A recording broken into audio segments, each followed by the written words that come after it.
get ready for the best press conference of your life. Talk about Puffy. Yeah, we talking about We're taking all the Diddy questions. Yamara. This is like the White House. Kind of with both black people. I just was interested, what were your opinions on what maybe Stinkmeaner and Uncle Ruckus think about 𝐿𝐮𝐬𝐿 and just all the beautiful black folks out here? Let me get out the way. I've heard several errors in your conversation already.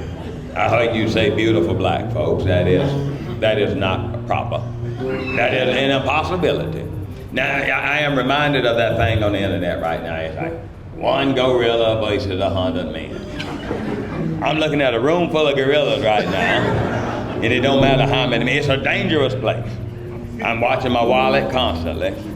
I don't know what damn dream that y'all think y'all have, but that's just absolutely ridiculous.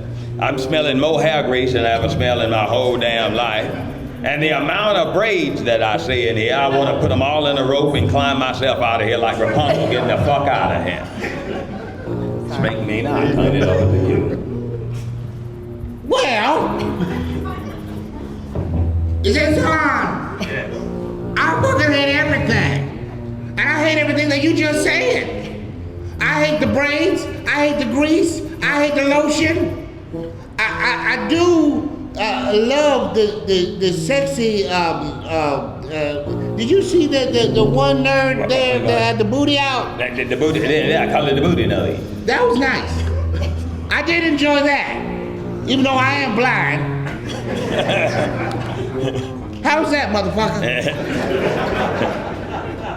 No, but in all honesty, like this is honestly the first true black con that I've totally done. This has been mind-blowing. It's been absolutely mind-blowing. Yeah. I thought they hid the white people or somewhere. I was waiting for the white people. Yeah. But there's one hint. Luckily, there's representation. She's an abolitionist. You always got to have one in there. Yeah. And just to make sure everything's running. I question her when you're behind the What if something breaks? Yeah. It's been incredible. Like I had no idea what to expect at all, and it's been mind blowing to me. So thank you for all the support. Like to the love for the Boondocks in general, not just the Ruckus character. Which thank you for all the writing you did on that guy, Rodney. But just the love for it in general is pretty much beyond my belief. From y'all perspective, y'all point of view, what moment in the last couple of years, historical moments that you guys felt like this would be comedy gold for the Boondocks? Shannon Sharp for me. Shannon Sharp. Shannon Sharp. Wow. I think the three that stand out, January 6th, I always said January 6th, led by Ruckus. Tear down. There you go. You keep getting shot because you're the one leader. What the hell on side you are. And I think the puppy trial of 𝐿𝐻 was his attorney. That would be the thing that would stand out for me. Wow. Because 𝐿𝐻 has expertise in a lot of what he's going through right now. He can represent them well. The characters, coming up with them. So on the first part, writing them, how did you like come up with the concept of that? And then how did you, as the voice actors, produce those concepts? And then like come up with the way the characters actually like you animated them, you know what I mean? I can speak for Stinkmeaner. We knew we wanted to do an episode where Granddad was going to get into a fight. That episode is called Granddad's Fight. And we knew we wanted him to get into a fight with an old man. And so at the time, I would write these quirky little bios about characters that would, just kind of be fun little, I don't know, they would have weird names and idiosyncrasies. And so I just went off and wrote a little bio about who I thought this guy would be. And in the bio, his whole shitty life was leading up to the moment where he smelled new shoes and got to step on Granddad's brand new sneakers. And he was happy. That was the only thing that ever made him happy, and before that he hated everything. And he would never be happy again, but just that one moment, that one nigga moment he was excited about. And so, and then life was breathed into Stinkmeaner. I just remember we were going to have a table read, and I was kind of a placeholder for someone more famous and bigger. I think they really wanted. Was it me? No. Sidney Poitier. Either Poitier. Okay, Morgan Freeman. Morgan. All right. Have you seen your friend Andy Dufresne yet? Yeah. My good friend Andy Dufresne. Oh. So they had a placeholder for someone else to do the role, but they wanted me to just read that day for it. And I saw the description, and it just made me laugh. And I loved, I was telling this story earlier about how I loved Schoolhouse Rock as a kid. I'm just up there, this guy who just kind of had this really cool voice. So, a jazz musician named Jack Sheldon, and he died at Conjunction, he was just really cool with it. And I just turned mine up and made him this. And so it was birthed of that, and then at the end of the table, they were like, we're not getting Morgan Freeman for this. No. we can't afford him. Two, here's Morgan Freeman. So that's how that character came.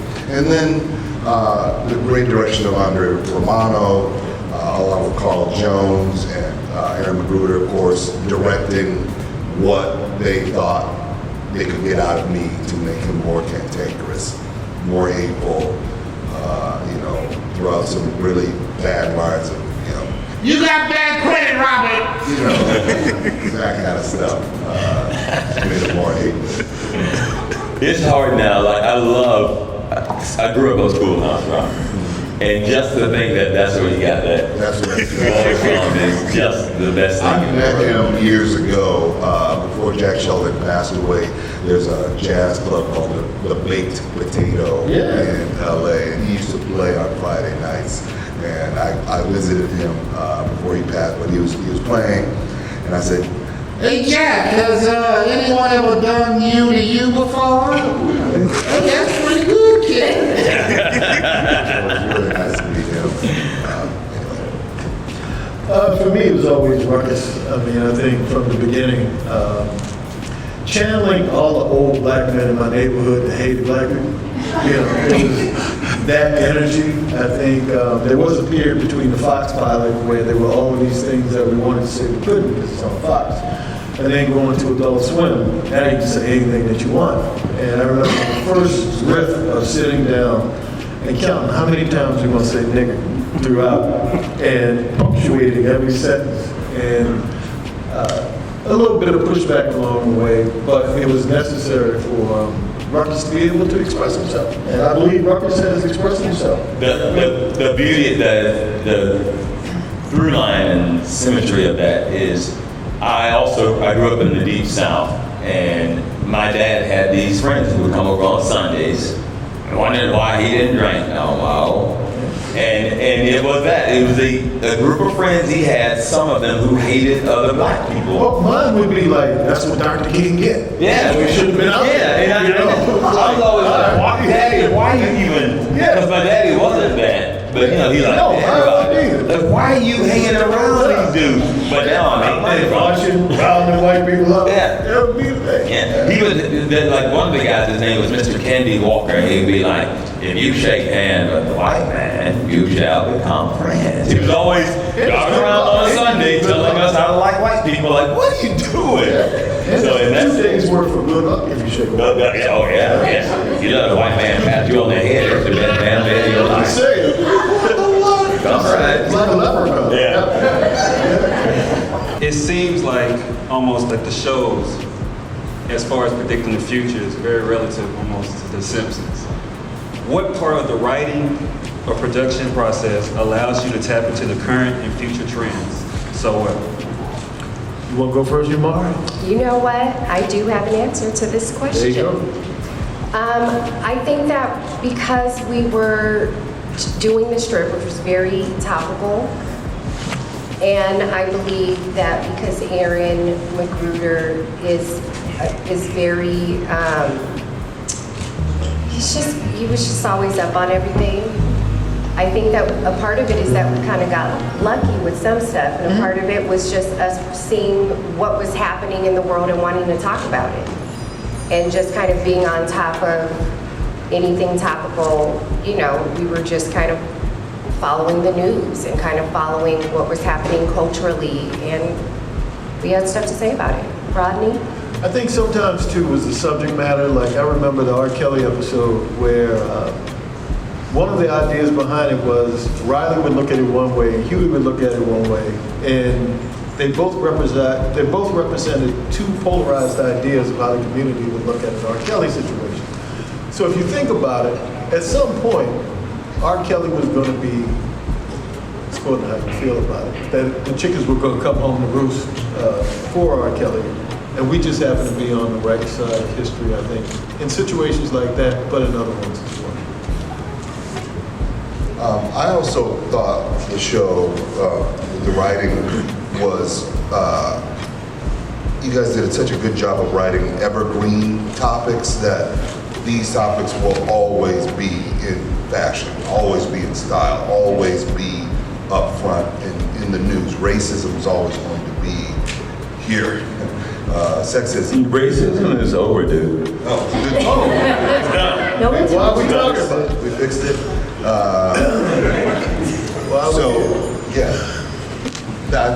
think, you know, to your question, that a lot of the things that were around 2003, 6, when we first started the show, is relevant today, is because they always will be. How do you guys feel about the impact that the Boondocks has had on culture, and how has it impacted your lives? It's still very unbelievable to me that something we did 20 years ago is still relevant. You know what I'm saying? It's not like you got to try to make it relevant. Like I can't go on YouTube or Insta or TikTok or something without somebody doing something from one of these, because like you said earlier, it's the evergreen stuff or stuff that still has the same energy of, like in R. Kelly, or like it still has that same energy. And the writers tapped into that stuff, you know, with some really out there characters. You know, it was a Peabody Award-winning show. Even at the time, it wasn't just a nothing show. So it had some social conscience to it then. But it's still hard for me to understand what's going on. I'm not lying to you. Still is. Yeah, and doing these cons, I was talking to Gary about this before, about doing these cons, as an actor, you are always trying to move forward and keep going and trying to find another job and keep it moving. And you guys live in a past for us that is relevant, but we did it already. And being able to visit y'all, see y'all, talk to you, and touch you, and you guys can interact with us and tell us how much it works for you is a kind of a like, oh wow, I didn't know that really affected you that way. We live in a kind of a bubble that we're still we're doing more things.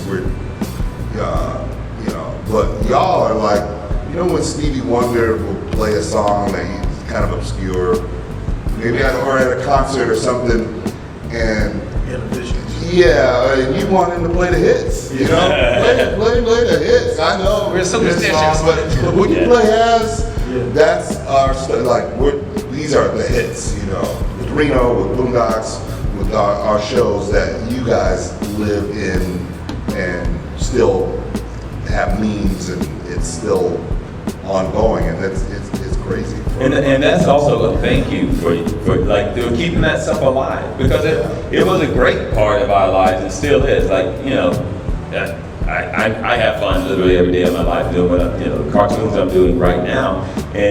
But that was the first big one when I moved to LA doing the Boondocks. So it was definitely a great time, and to get to see the joy that it brought other people and get to meet everybody. Most of you have been to my table. I make sure to give that love back. Oh, yeah. Like, it means everything. It means everything to me that somebody's gonna take time out of their day to come up.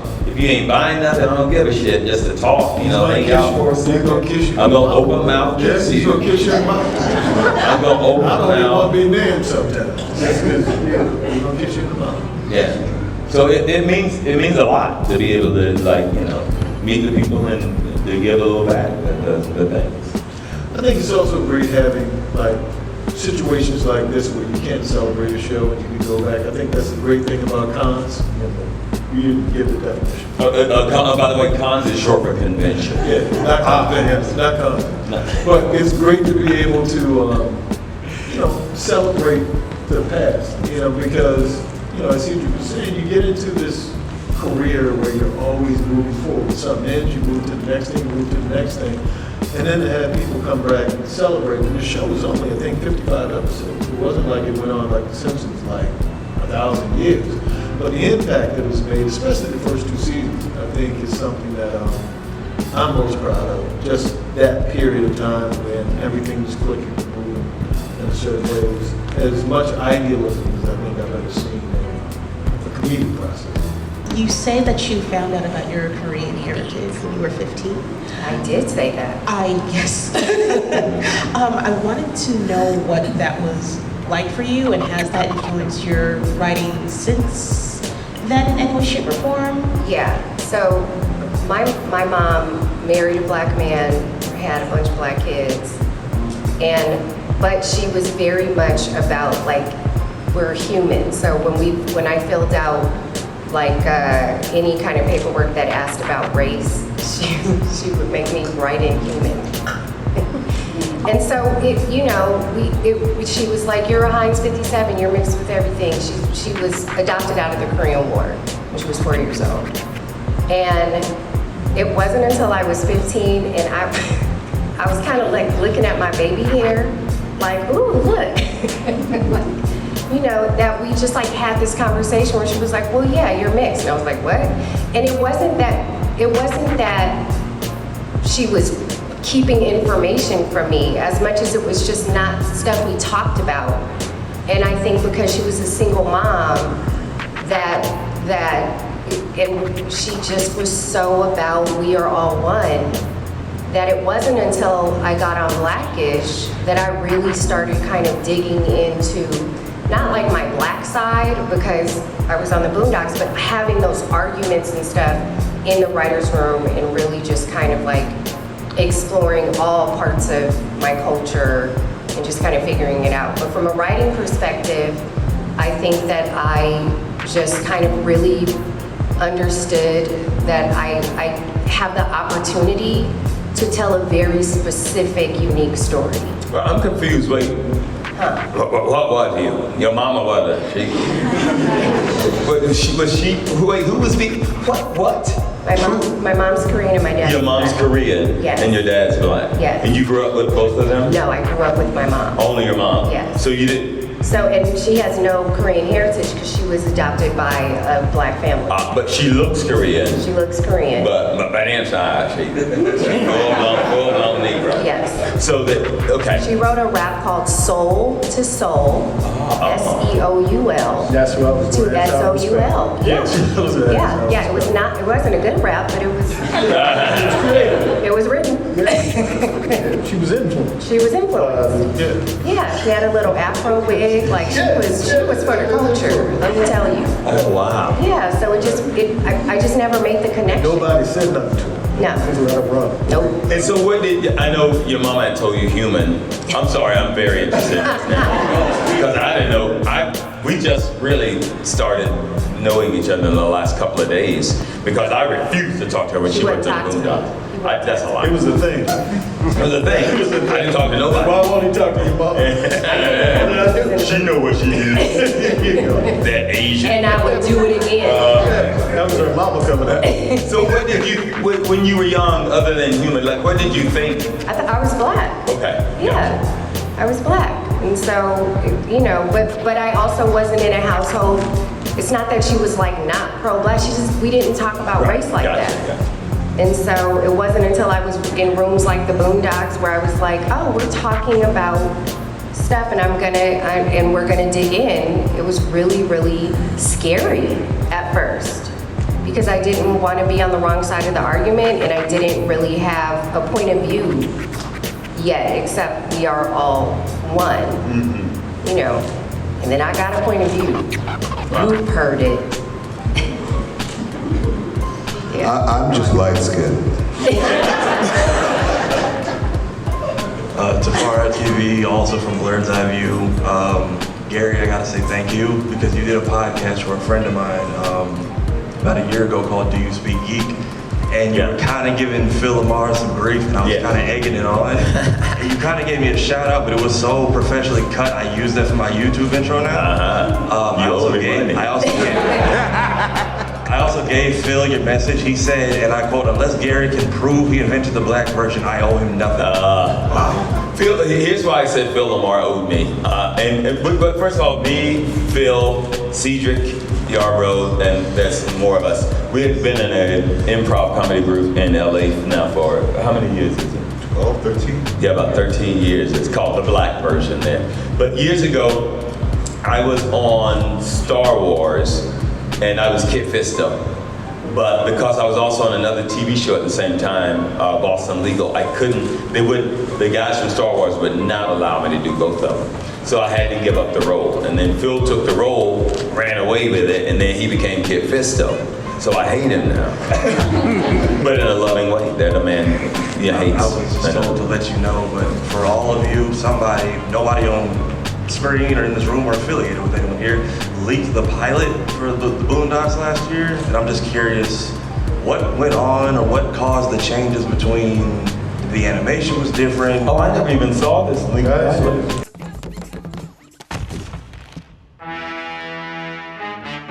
Yo, hold up, man. You just stepped on my Air Force Ones. You blind fool? Right. You pee the bed and suck your thumb. You are not a thug. Come on, man. Are you really that cliche that you'll fight me for stepping on your Nikes? Yeah, I really am that. Whatever it is you said.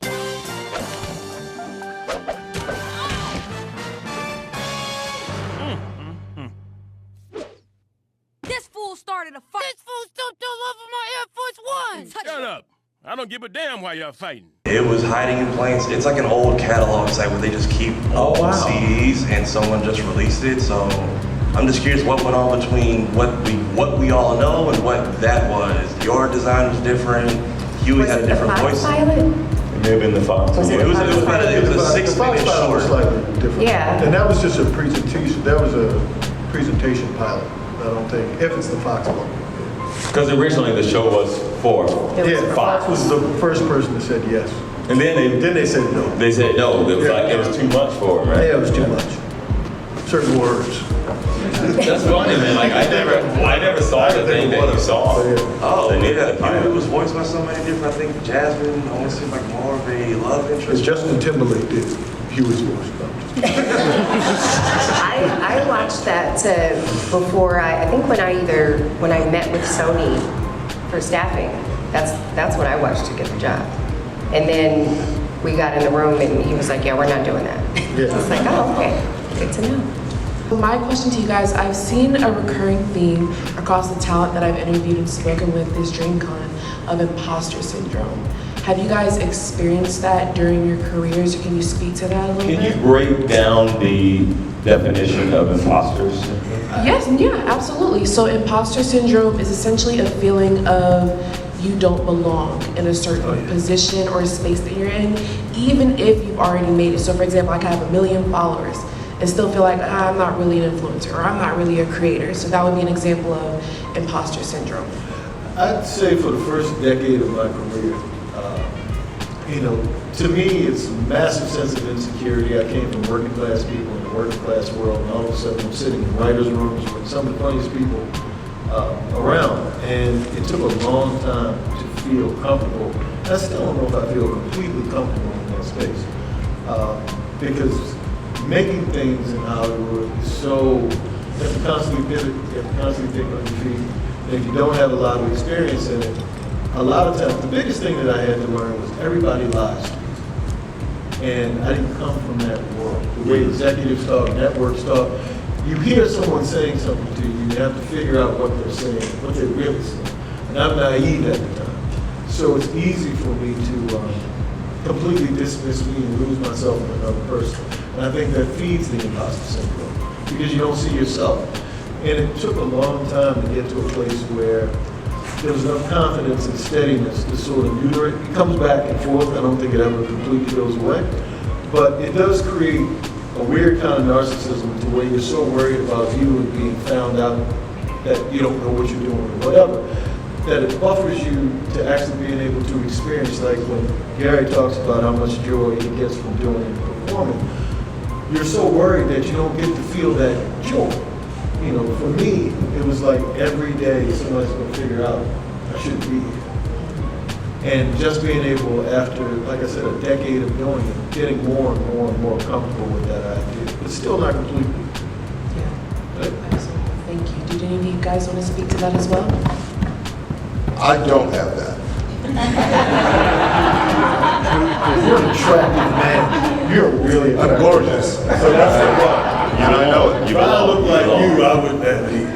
No, but here's the thing. As many things as you've seen me in or do, I've gotten 3 more million no's. Yes. And so when I get something, I know I've earned it. And I've been able to do this for a little while. So I'm like, okay, I think I actually know how this works a little bit. And yeah, damn right, I belong because I earned this shit. Because it's hard. It's a hard life at times. It can be lonely. It can be, just living in Los Angeles sometimes is rather difficult. And to Rodney's point, a lot of people are lying to you a lot of times. So some of that is baked in the cake. But who I am and what I do, then I definitely feel like I belong. I definitely did the damn thing for sure, and I'm trying to keep it going. But I believe in myself. I've worked with some of the best people that have made me even better. Gary makes me funny.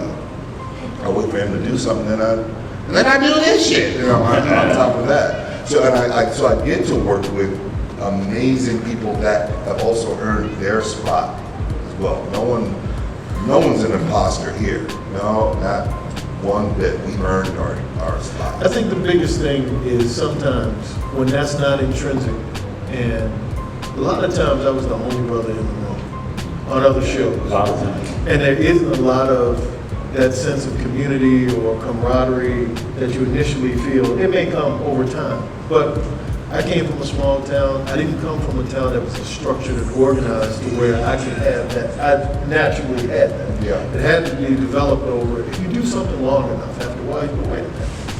This isn't stupid. But in the beginning, I think it's hard. And I think it's harder oftentimes for us because I don't think it was built. The system was built necessarily to nurture you into a process. You have to come in guns blazing from the beginning. So I don't think I've ever really had imposter syndrome either. More like Cedric, but Well, you're the handsome man too. I'm very handsome. For my skin type, I'm very handsome. That's great. That's a great You're the guy from Cambridge. I do feel like there's been a couple of times in my life where I've looked around like, what am I doing here? Not that I don't deserve to be here. First of all, that just deserve to be something to me is always bullshit. Like, it's like everybody does their thing. To me, Hollywood is always a game. It's always a game. It's always bullshit. It's sometimes fruitful. Do I choose to play the game or not? And that's it. And I choose to play the game because I have more fun than it brings me pain. You know what I mean? I have a lot of fun. I don't do stuff that I don't enjoy doing it unless I absolutely 100% have to. And that comes around rarely. It's only been twice in my life. One day about maybe 6 or 7 years ago, and I was in the voiceover booth and I'm doing a job and I go, oh my God, I'm a professional. I never even thought about it. Like literally. And I've been working for years and years because it doesn't mean that much to me. What means something to me is me getting to go do what brings me joy every day, and that's it, That's what means something to me. And another time I was on stage 2 years ago at this weird thing, and Paul Rudd is up there with me, and like all of these people, and I look around, I was like, what the fuck am I doing on stage next to these people? But it never was. They're gonna find out I don't know what I'm doing. Nobody knows what they're doing. Cedric, as good as he is, doesn't really fucking know what he's doing. He doesn't. I watch him. I watch him. Cedric can drop himself in the middle of a moment and run like hell with it, but he doesn't have it planned. None of us really know what we're doing. We're just doing the thing. So I can't be an imposter going, I'm this great actor, when it's like, I don't really know what I'm doing. I'm just having fun doing what I'm doing. Nobody really knows. You don't know what's going to happen, you know? So, no, I've never felt like I didn't belong. It's like, I'm just going to do it. If Boondocks were to, you know, we're still happening right now, what kinds of like changes would you want for the show? If you want any changes to the show or to the characters at all? Yeah. I think that's a problem a lot. We get asked that question of if the show were to come back, what would you like it to be? I would love it to be what it always was when it was at its best, but I don't know if the industry would let the show be that today. And I say that only because there was no social media at the time in the same way that it was in 2003 versus today. And I just don't know if a corporation would allow a show to be like that. I could be wrong because Chappelle is still doing, you have pockets of things where people can say things and do things satirically and survive. I've never seen it with a show like Boondocks in that way. It's like Family Guy, they do what they do, but they didn't go as far as we went, or they did it with innuendo. So I would love to do it the way it's always been. I think that's the best. I've heard people say and had conversations about you and Riley being older and this and different things, but I love the original thing the way that it was. Yeah, it lived in the moment. It lived in the current. So let it live in the current of whatever it is, daytime it is. Yeah, I wouldn't go, well, I want Ruckus to be more blah, blah. No, he's gonna deal with his environment the way he's gonna deal with his environment, the way he dealt with his environment then. So I'm with Rodney. One more thing. I also have an idea for a potential Boondocks episode if they were to come out. A three-parter on 𝐾𝐭. On what? A three-part episode on 𝐾𝐭. Any thoughts? Yeah. Spider-Man? Oh yeah, what about it? There's no place to put it, but it's a great conversation. But yeah, right. Well, did Kanye really fall, or did he just move in with Ruckus? All right, guys, we got time for about one more question before our next press conference. So I'm gonna let him ask his question, and then we're gonna wrap up. All right. Thank you guys for being here, by the way. Yes. Sure, this is a pretty simple question. I'm Jay from Anime Corner, by the way. We talked a lot about what the most appreciated parts of the Boondocks were. What do you think one of the more underappreciated parts of the Boondocks is? Underappreciated? Underappreciated. I mean, I think the character design and the art, shout out to 𝐬𝐮𝐞𝐭, that I think the look of the show, it's homage to anime. I think the detail and the beauty of just how it looks. Like, it's a pretty show. And I think that just the aesthetics of that, I don't know if people give it the credit. And the pantheon of other anime and the other things, I think it deserves its own distinction. As a voice actor, I always worried that, not worried, I always thought like people like Rodney who created the character I do and put those words in my mouth. They let us improv a lot on the show too, but to make sure that people because it's funny when you said that. Yeah, but that was somebody else. Just to make sure that the writing truly got its due. It's just a playground we got to play in. But I always wanted to make sure that, and when we're doing at the booth and stuff, I always make sure that people realize that the stuff that they enjoy that came out of my mouth came from the dude's head first. Are you crying? I am crying. Because this is the last question. We can get the fuck out of here. It had to happen. I think the music needs to have more love, because those beats, the music is so damn black and so much full of soul that it just really just sets the foundation for what that show was. It, you know, with Charlie Brown, that music was so that, and ours is so, you know, it just set the plate for what the show was saying and what it was doing. Shout out to Big Tank. Thank you guys so much for being here. Thank you guys.